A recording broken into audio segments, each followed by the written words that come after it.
Okay, we'll get back at our agenda. I now officially open the public meetings held under the Planning Act and the Municipal Act. I would advise those in attendance that the local planning tribunal has the power under the Planning Act to dismiss an appeal either to our zoning bylaw and/or official plan amendment if the appellant does not make oral submissions at this public meeting or does not make a written submission to Norfolk County Council before the zoning bylaw is passed and/or before the official plan amendment is adopted. I am on page 79 of our agenda, gentlemen. Our first staff report is DCS 18-43. An application has been received to change the zoning of the subject lands from resort area commercial with special provision 14.3 to resort residential with special provision 14.3 to permit the conversion of the existing building to a vacation home. The commercial uses listed in the special provision 14.3 are proposed to be deleted as well. At Play Adventures has put forth the application affecting the lands described as 3 Erie Boulevard. Good to see you, Alicia. How's things going? Good. Well, we would like to hear you give your report, please. This is an application to change the zoning of the subject lands from resort area commercial with special provision 14.3 to resort residential with an amended 14.3. And the commercial uses on the property would be removed. The lands are 0.8 acres in size and front onto Erie Boulevard and Long Point. They are designated resort residential in the official plan, and the purpose of this application is to permit a cottage on the property. So there is an existing building, and the owner's proposing to convert it from commercial to a cottage. 2 letters outlining concerns were received today, and I have responded to both of the letter writers, but if you have any questions, I would be happy to answer them. The Conservation Authority also submitted comments in opposition to the application due to the location in a flood-prone area, and planning staff were of the opinion that this case is unique in that there is already an apartment permitted within the commercial business on the property, and because of that, removing the commercial portion, it really is just enlarging the permitted vacation home use. Staff are of the opinion that this application is consistent with the provincial policy statement, conforms the official plan, and represents good planning. Planning staff support this application and recommend that it be approved. Thank you, Alicia. Just before I turn over to councils for questions to you, I certainly see and I have seen the letters of concern to this application. Christine Mayer's one. The other one, I don't think there's a full name on it. Do you wish to comment on that? Yes, so I did receive a follow-up email a few hours later that had his full name and contact information. All right, that's all I wondered. Okay. I think I saw Councillor Black, yes. Just on the same topic, Mr. Mayor, of these letters, and I just wondered through you to Alicia, you said you read them, and I read them as well, and you don't have any concerns with their concerns. Through the mayor, no, my recommendation remains the same. Okay, thank you. Further questions to staff? Not at this time. Okay, I'll move on. I see the applicant. I see Mr. and Mrs. Bowker here. Good to see you folks. I would like to invite anyone who would like to speak in favor of the application to come forward to the podium. And as always, we allow the applicant or agent to be heard first. Mr. Bowker, do you wish to come forward and speak to this at this time? Might be some questions later. Thank you, sir. Is there anyone else in attendance today who would like to speak in favor of this application? Is there anyone in attendance today who would like to speak in opposition or in general to this application? Would you please come forward?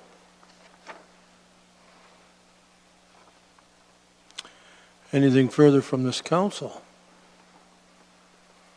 I will need a motion, a mover and seconder, to close this public meeting. Councillor Wells has moved and Councillor Height has seconded to close this public meeting. All in favor? And this meeting is closed. There is a recommendation from staff on page 79. What's your wish, Council? Councilor Height, please. Move to approve. Thank you, sir. I will need a seconder. Councilor Geisens has seconded. Height has moved. Geisens seconded the application by At Play Adventures in care of Jeff Bouk. This affects the lands described as part of Lot 46, Lot 45, Plan 206, the geographic township of South Walsingham in the county, to amend the Norfolk County zoning bylaw 1Z-2014. The file number is in front of you. Gentlemen, recommended that it be approved for reasons as set out in this staff report 18-43, and that public input has been received for this application and therefore was considered as part of the decision. Discussion on this resolution. Councilor Black, please. Thank you, Mr. Mayor, through you to Alicia. Just looking at page 90, proposed zoning, resort residential, and RR includes a vacation home and legal existing single detached dwelling used for permanent occupancy. Which one is this? Is this one or the other, or both, or what? Through the mayor, this is a vacation home. Okay, thank you. Thank you. Further discussion? I hear none. I will call the question. Those in favor of approval? Scary. Thank you, gentlemen. Thank you. I'm going to page 97. This is staff report DCS 18-49. An application has been received to amend the Norfolk County zoning bylaw to amend site-specific provision 14-623 as a condition of severance. The application also requires relief of 1.27% from the maximum permitted lot coverage for all accessory buildings of 10% to permit a maximum lot coverage of 11.27%. Relief of 3.5 meters from the maximum accessory structure height of 6 meters to permit a height of 9.5 meters, and relief of 547.35 square meters from the maximum usable floor area of 100 square meters to permit a maximum usable floor area for all accessory structures of 647.35 square meters for the severed lands. The application proposes to recognize these deficiencies and remove two uses currently permitted by amending the text of site-specific provision 14.623 on the severed lot. Ed and Jeff Stackhouse have put forth the application affecting the lands described as 66 Park Road. Stephen Collier is here. Stephen, I think, is new to this moment in presenting his first planning report, but he certainly is not new to the county. Welcome. And, you know, Alicia's a tough act to follow, so I'm going to just turn it over to you and see how you stack up, okay? And pleasure to have you with us. Thank you, Mayor, members of council, and members of the public. An application has been received to amend the site-specific zoning provision on this property, address 66 Park Road in Simcoe. This property is located on the west side of Park Road, north of the Judd Industrial Park and south of Toyotetsu, Canada. Surrounding land uses are primarily industrial in nature, with some residential uses to the south. The purpose of this application is related to a severance application which was approved by Committee of Adjustment on February 21st of this year, which creates a retained vacant industrial parcel at 7.62 hectares and a severed residential parcel. This zoning application was a condition of that severance to clean up the zoning provision of the property. The proposed zoning is to remove special provision 14.623 from Part A, the retained lands, and maintain the special provision on the severed lot. The special provision currently allows for 2 dwellings, a car swap, and a flea market as permitted uses in addition to the uses allowed in the industrial zone. And the proposed zoning allows for 2 dwellings to remain a permitted use, removes a car swap, and removes a flea market as permitted uses on the residential lot, and also recognizes the deficiencies created by the existing accessory buildings on the severed lot. This application is consistent with provincial policy statement and the Norfolk County official plan, particularly their goals for infill and intensification of uses in the urban area and designated employment lands. As such, planning and staff believe that this application is consistent with PPS, conforms with the Norfolk County official plan, and we recommend that it be approved. Thank you very much, Stephen. Well done. Council, any questions to Mr. Collier? Nothing at the moment. Is the applicant Ed or Jeff Stackhouse or agent? Oh, there we are. How you doing? I'll call on you in one moment if you wish to speak. I would at this time like to invite anyone who would like to speak in favor of the application to come forward to the podium. And always, we will allow the applicant here, Mr. Stackhouse, if he wishes to speak first. This is your chance. You'll sit this out for a moment. Thank you. Is there anyone else in attendance who would like to speak in favor of this application? Is there anyone in attendance that would like to speak in general or in opposition to this application? Anything further from this council? I'll have to have a motion to close this public meeting. Wells has moved, Black has seconded that we close the public meeting. Those in favor? That's carried. Thank you. Page 97, there is a staff recommendation. Your wishes, Councillor Brunton?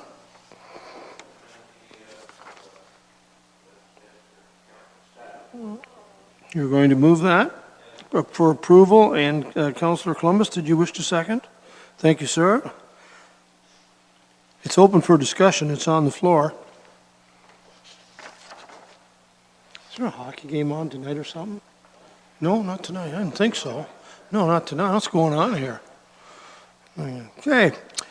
Moved by Brunton, seconded by Columbus, that the application of Ed and Jeff Stackhouse Jet Enterprises, 49 Queensway West in Simcoe, affects lands described as part of lots 3 and 4, concession 14, urban area Simcoe, Norfolk County. This is the Minder County Zoning Bylaw 1Z 2014. The file number is in front of you, and it's for reasons that are set out in this report, DCS 1849, and that no public input has been received for this application and therefore will not be considered for part of this decision. Discussion on this motion for approval.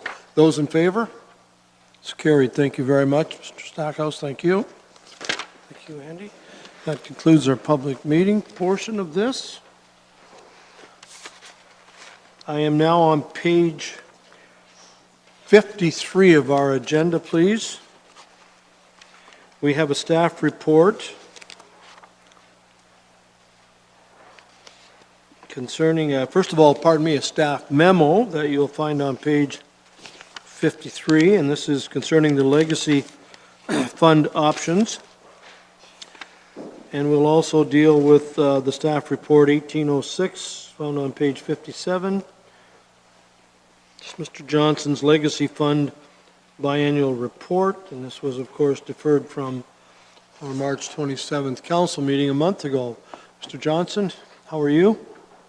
I'm fine, Mr. Mayor. I'm going to turn the memo and the staff report over to you, and then away we go. Whatever way you want to deal with it, it's your call, okay? Thank you.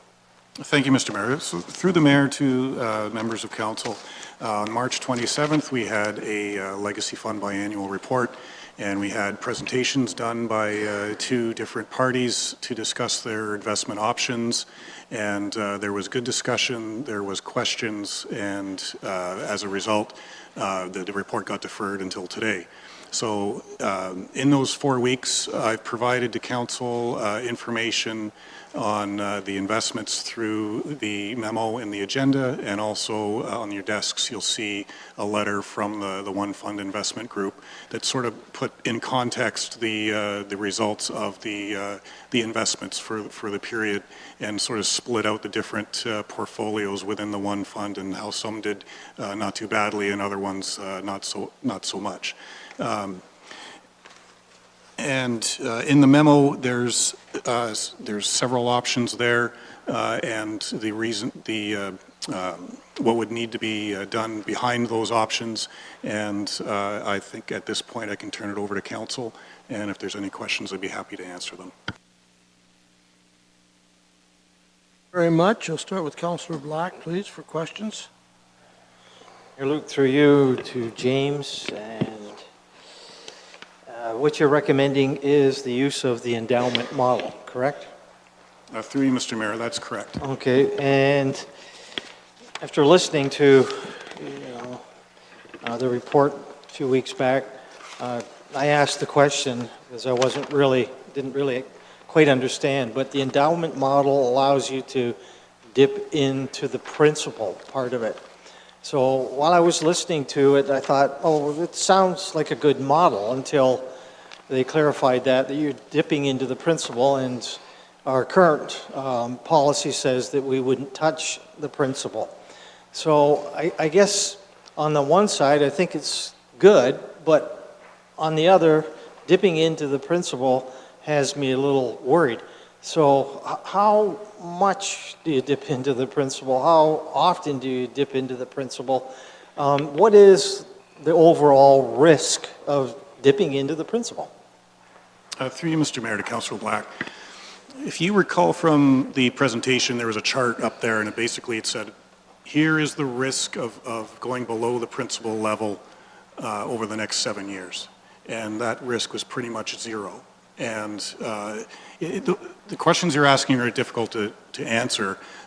We could have a great year in investments for the next 12 months, and we wouldn't have to dip into the principal at all. And just to correct, we're not really dipping into the principal. They're just giving us a sustainable payment. And if the interest earnings on that period do not match or is below that sustainable payment, then they would basically front us that difference until the investment gets to a point on replenishing it. So over the 7-year period, the risk of the principal going below for a long period of time is very, very small.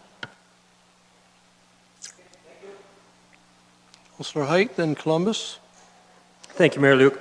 Just a quick question to the treasurer. What was the fees that were charged last year, if you don't mind? I didn't have that handy. Through the mayor, it was approximately $313,000. 313K, and we made 275K? Okay, so out of your options here, you have here managing in-house, so where we would basically hire somebody. So if we went that route, would you recommend like a permanent part-time or permanent full-time? Have you had a chance to look into that option a little more? Through you, Mr. Mayor, to Councillor Height. We've looked at other municipalities and what they have as far as staff for looking after the investments. There's a broad range depending on the size of the municipality. Some municipalities, the larger ones, actually have a Bloomberg system in-house, and they have 3 or 4 staff, and that's all they do. There's other municipalities that solely rely on investment brokers, and they have 0 people on staff. The staff that I would recommend for the size of Norfolk County is to bring someone in at a supervisor level to look after the long-term investments as well as some other revenue-related items, and to also spend the time to stay on top of the market and be current. Okay, so you mentioned some other revenue items, so there would be another, I don't know, function for this person as well to keep them busy?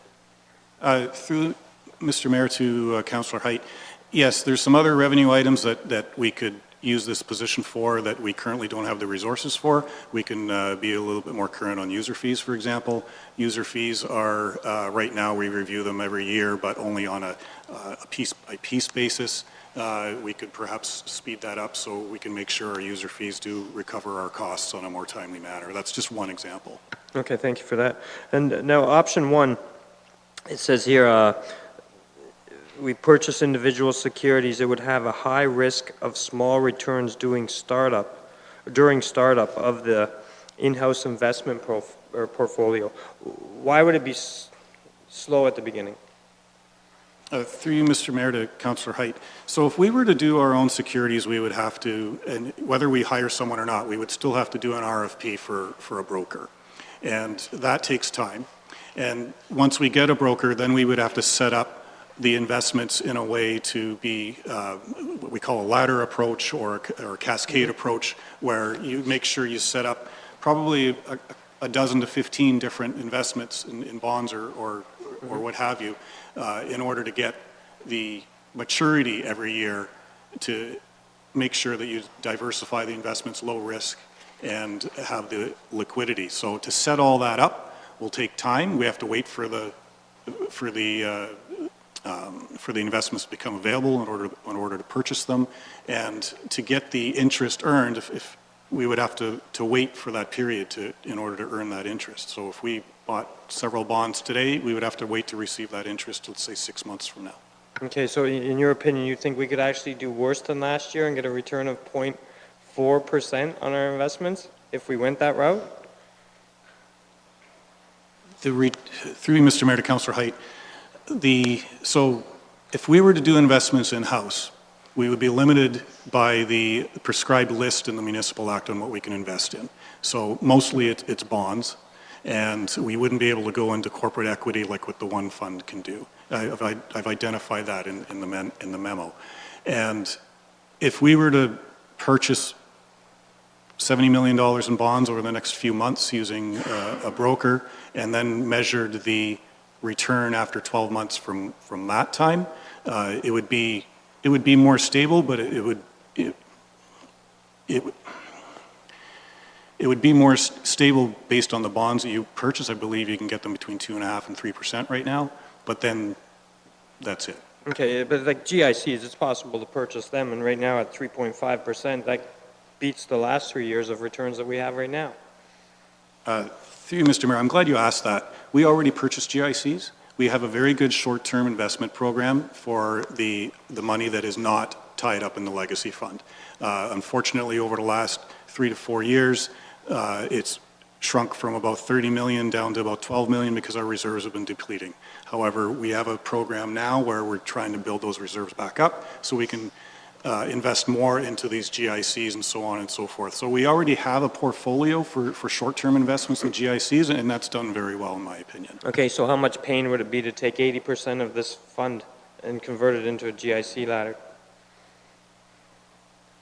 Through you, Mr. Mayor, it would, whether we use it for a GIC ladder or a bond ladder or what have you, it would basically how I describe it in option one with the staff members is it would take time, and we'd have to bring someone in order to set it up properly. We'd also have to track it. We'd also need to account for them differently. Right now, with the one fund, because they do the investments for us, the accounting is somewhat more straightforward. If we would do the investments in-house, it's quite the process in order to follow GAAP in order to make sure we account for it properly. Okay, so my last one on that one is, but do you think that onerous process would be more economical than the $313,000 that we're being charged now? Through you, Mr. Mayor, to Councillor Height, I want to make it clear that those fees would have to be paid whether we did it in-house or if we went through the one fund. We can avoid paying the fees because in order to trade investments, you have to go through a broker. But fees on GICs?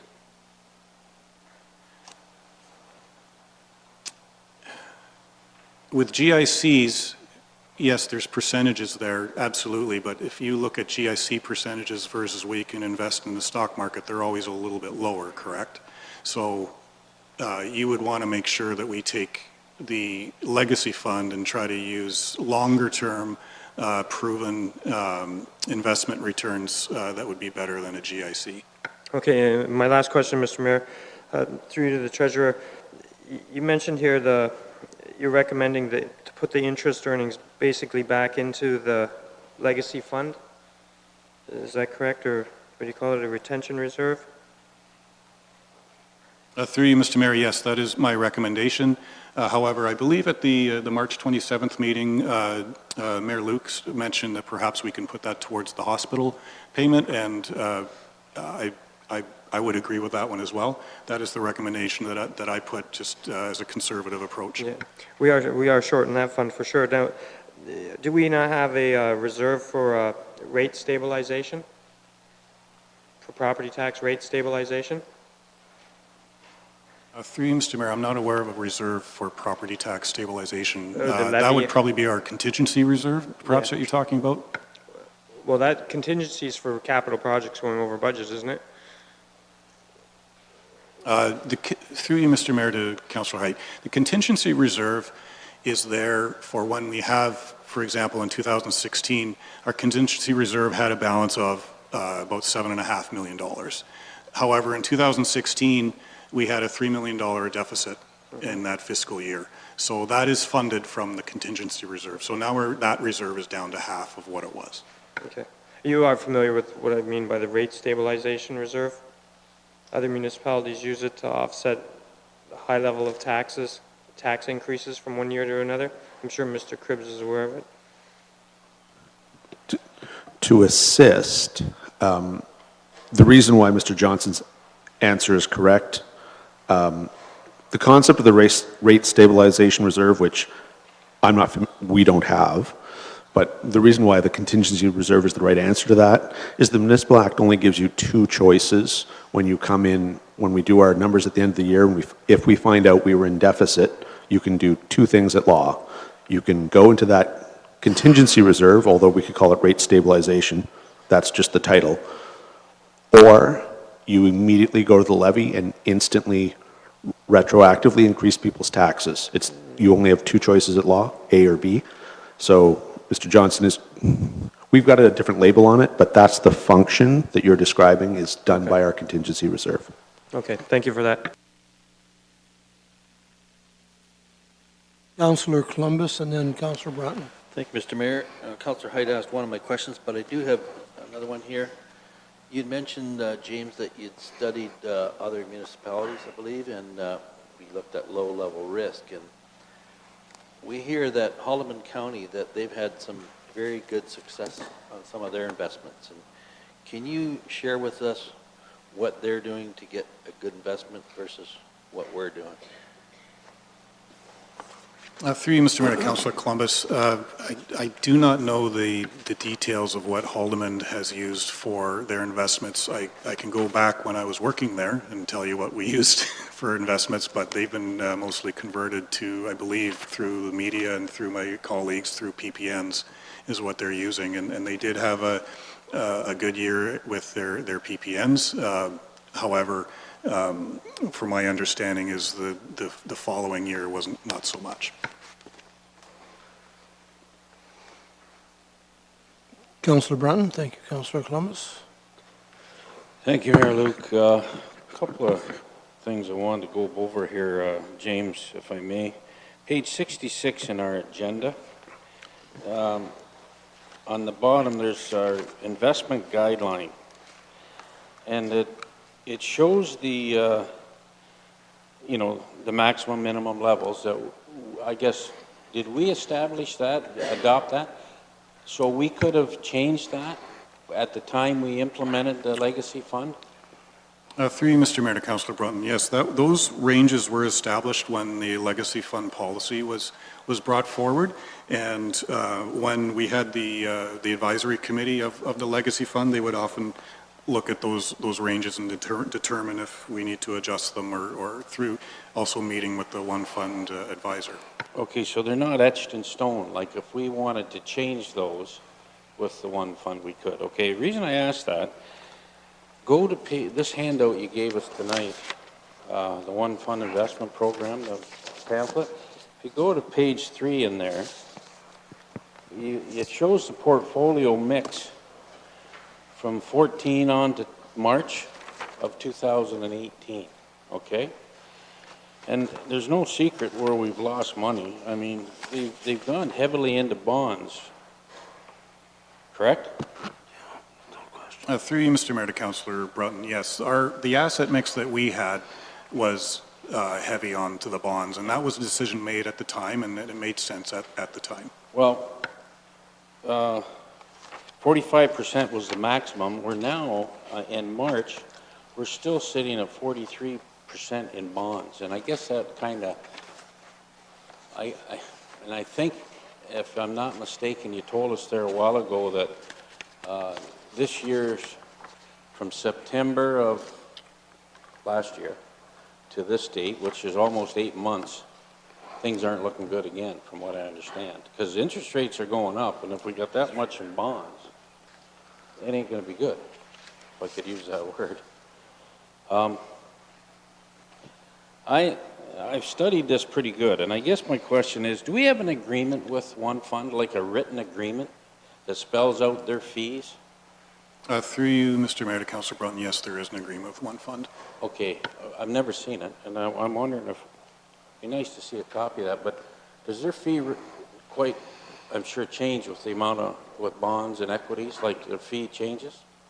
Through you, Mr. Mayor, to Councillor Brunton, yes. So their fees, for example, for the high-interest savings account is low compared to, for instance, the equity part of the portfolio, where it would mean a little bit more work on their part, so those fees are a little higher.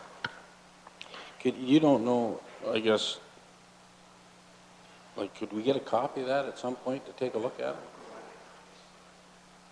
Through you, Mr. Mayor, Councillor Brunton, the presentation that was given on March 27th did have a breakdown on what the fees are and what they are per section of our portfolio. Okay, I'm sorry, I don't recall that, but I know it was getting higher if we go into equities, right? Okay.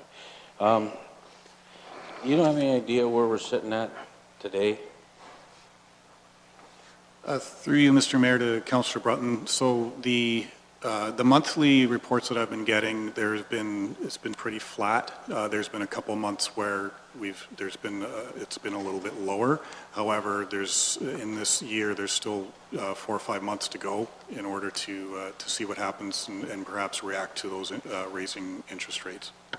But if I recall, it's not looking good right now. I guess my point, and I'm not blaming staff for this, our anniversary date was September. Here we are 8 months later, and we still haven't done anything. I think, we're kind of slow out of the block, if I can use that word. And again, I'm not criticizing. It's probably our fault more than anything for sitting here waiting, So, I guess I don't, I've looked at a lot of different things here, and I'm wondering if we did go with this endowment fund, could we, and I'm not saying we should, the thing that's kind of bothering me is we've never, from day one, we said, for some reason, when I came on council, they said we're getting into the One Fund, and that's all I remember, but I've never seen any competition. And I know we've discussed that on many things. We do all our construction tenders. We try to get the best possible price by going out to the market and seeing what we can get.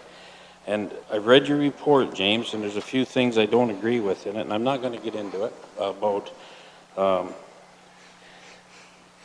Councillor Height had mentioned if we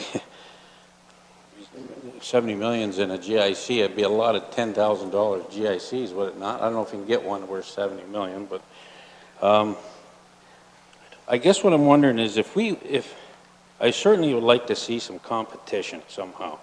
And I disagree with the fact that if we ask somebody, and I say only banks, for a guarantee on our principal and guarantee us a return and follow the rules that we have to follow based on what the provincial government lay out for us. I still think it might surprise us. But having said that, I don't know what the rest of the council thinks. I'm starting to wonder if we did go with the endowment fund and we increase the equities part of things, could we as council say, here's what we want in equities to invest in? Not say to them, like, here's 10 you should take, and we got stung with LPRCA and the same, it's a PPN, but if we could get into equities, and there's things out there that are paying 5% and 6%, and I'm just wondering if we laid that out to the One Fund people, and would they say we could go maximum, could we change it to 60%?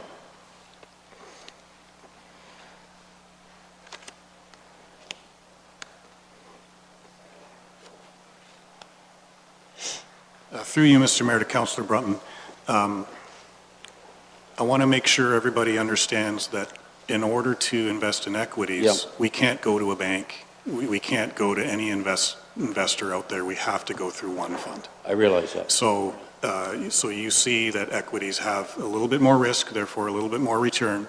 And if we go with the endowment model, the first thing that the one fund folks have said is we have to go in and change the asset mix to have a Right. heavier reliance on the equity in order to get that 7-year zero risk of losing the principal. And they also had, we asked for 3.7%, which is the 2.5 million for the reserve contribution and the hospital, and with the mix that they provided in one of their presentations, they said at the end of 7 years, there's zero risk of going below the what they would be giving us as a sustainable payment. Well, I'm going to talk about the endowment for a minute. How high can we go in equities in the endowment? Through you, Mr. Mayor, to Councillor Brunn, we can go 100% on it. We can do we'd have to change our policy and there's steps to get to it, but we can do whatever we want as far as what we invest in. And, we'd work with the one fund to get, their experts in on it and everything like that. And I don't want to get into it too much at this point because it's not until next year. However, with the prudent investor legislation coming out, then we'll be able even to get into more investments that are perhaps like an A negative or something a little bit more risky, however, with a higher return. Well, I'm not, but we have to have 100 million to do that, do we not? Through you, Mr. Mayor, to Councillor Brunton, one of the nice things about the One Fund is they're working on a model to perhaps pool municipalities in order to take advantage of that legislation. Right. So it's also brand new right now. They haven't quite figured it out yet. So, but there's a lot of changes coming, which is another reason why I'm recommending the endowment model, is because we don't know what it's going to look like a year from now. Okay, now, going back to the endowment, if we were to say we were going to go with the endowment, but we want to get equities up to, I don't know, 67, whatever figure, percentage-wise we want, are we obligated to take that money out every year, or can we leave it in there? Through you, Mr. Mayor, to Councillor Brunton, we passed a motion to make sure $2 million goes into the roads reserve and 500,000 goes to the hospital. That is the only obligation we have unless we change that. But as far as everything else, we could keep it in there, absolutely. Well, what I'm getting at is, with the hospital, we're keeping the money ourselves anyways until the date we distribute it, which is long-term. And and I know our reserves are quite a way in the hole anyway, so I mean, all I'm saying is if we can make on a good equity investment, say 5% maybe, and leave it in there, it's going to compound, and throw $3 million at the hospital when the time comes or whatever. I guess I'm sold on the equity part of it, and I'm not sold on the bonds by any means, but I'm quite concerned that we're still wrapped up based on that chart on page 3. It says we're still 43% in the bonds, eh? And doesn't sound good. Through you, Mr. Mayor, if I can comment on that. When I talked to the One Fund, when I talked to Mr. Cribbs, and everybody agrees that bond is heavy on the percentage, and if we were to go to the endowment model, that would have to change. We would have to have more of an equity percentage in there. However, because the legacy fund is brought to council, and any time we have changes, we lose the speed of it, if you will, in order to react to the market in order to make those changes. So one of the things about the endowment model is we would work on the legacy fund policy to try to work that in. And another thing too is the legacy fund policy, we would work closely with the One Fund folks to make sure that if there is excess earnings, we do 5-6% in a year, we would work that into the policy to have a council decision on what to do with those funds at that time. I realize that. If we, and again, it says the maximum level for equities based on our current policy is 30%, correct? So, and they're only, as of March, at 18%, 18.6%. So I guess I'm willing to sit and listen to the rest of the council, what their thoughts are, but I feel pretty safe with if you get the right equities, and I think it's something we've got to take a good hard look at. So, thank you. Councillor Oliver?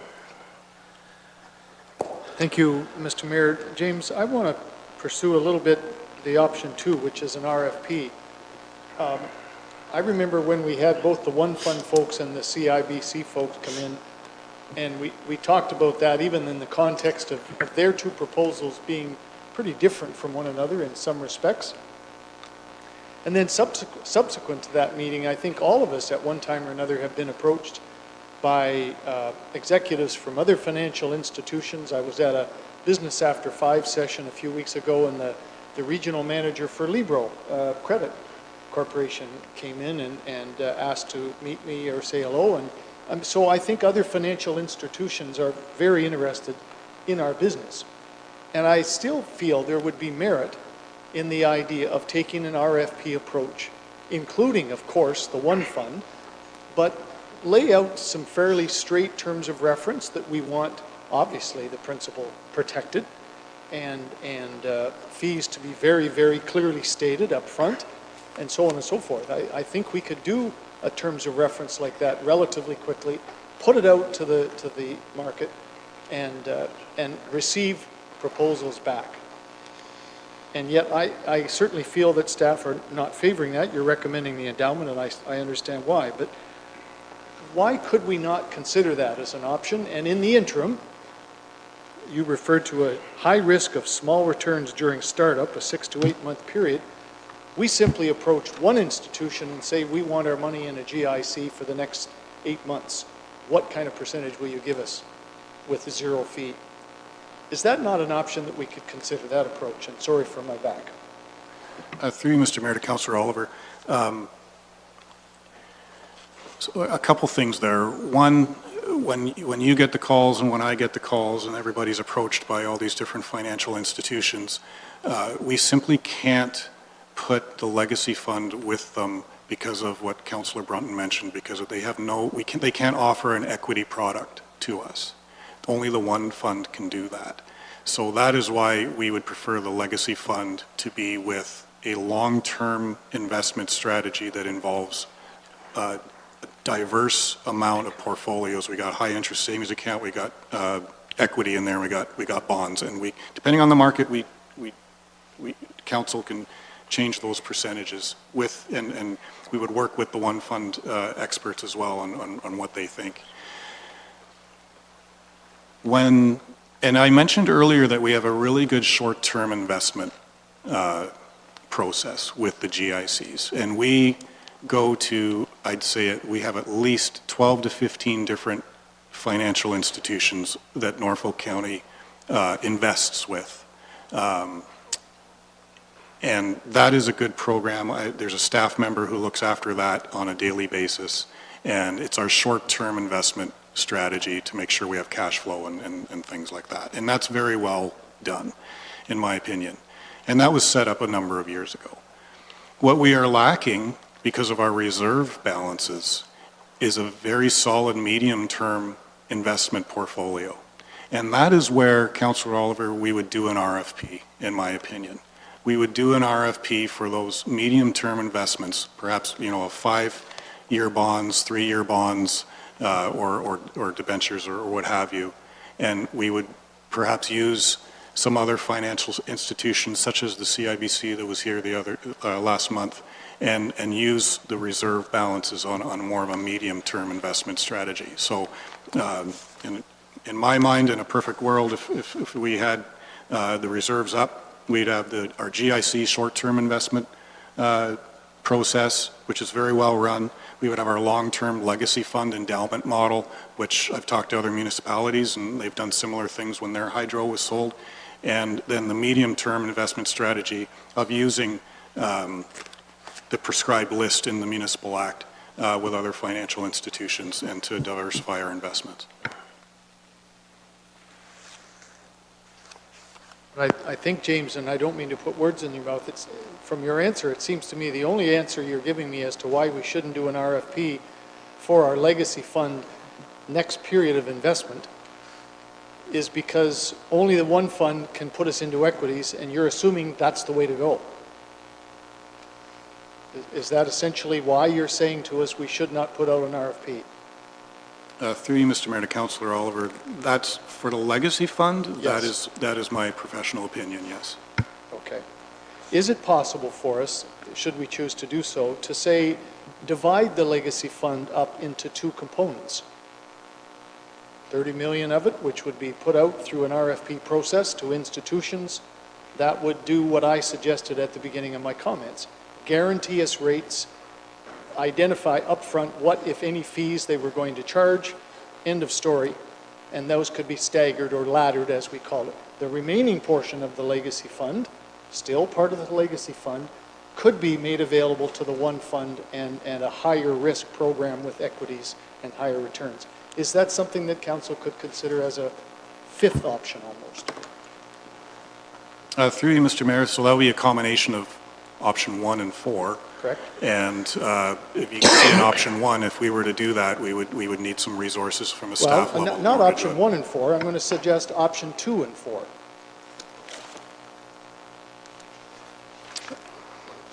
So option 2 would still need staff resources. Option 2 involved hiring like a private wealth management RFP that would just take over the whole thing for us, similar to what the one fund is doing. But if they were to do that, they wouldn't be able to use the equity portion. That's correct. But so we could do that, should we decide that that's the approach we wanted to take. Is that correct? Through Mr. Councillor Oliver, yes, we could do that. Okay. All right. Thank you. Councillor Black?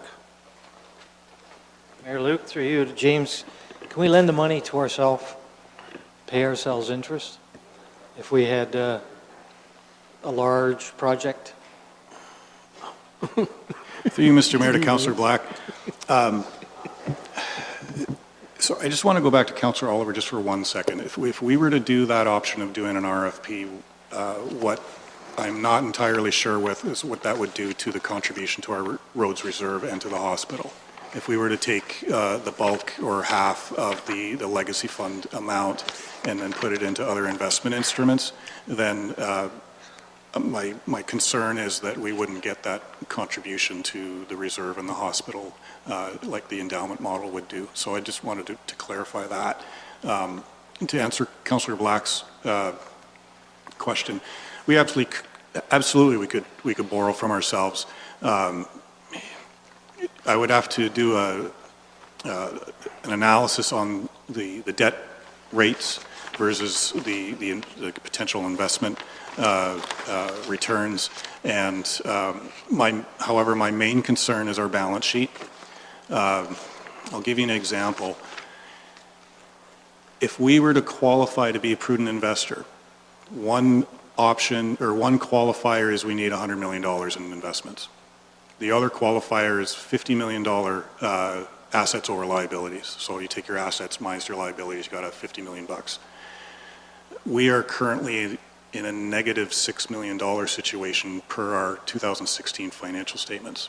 Our neighbors to the east of us have about 45 million. Our balance sheet is not in good shape. If we decided to take that $70 million that we have cash on hand and to purchase something for 20 million, where the 20 million gets out of our bank, that would have, my opinion, a detrimental effect on our balance sheet. Okay, and I know, listening to Councillor Oliver, the option 2, and just what I'm reading here on page 54, option 2 to me doesn't sound like a good idea. It takes several months to put in place. You have to use a prescribed list of low-risk securities. Transferring the investment from the one fund to a professional investment firm would have a high risk of small returns during startup, 6 to 8 months. And the contribution to the hospital and road reserve would be delayed. And there would also be a risk of any market loss with the transfer of funds being recognized. That, to me, doesn't sound very good at all for option 2.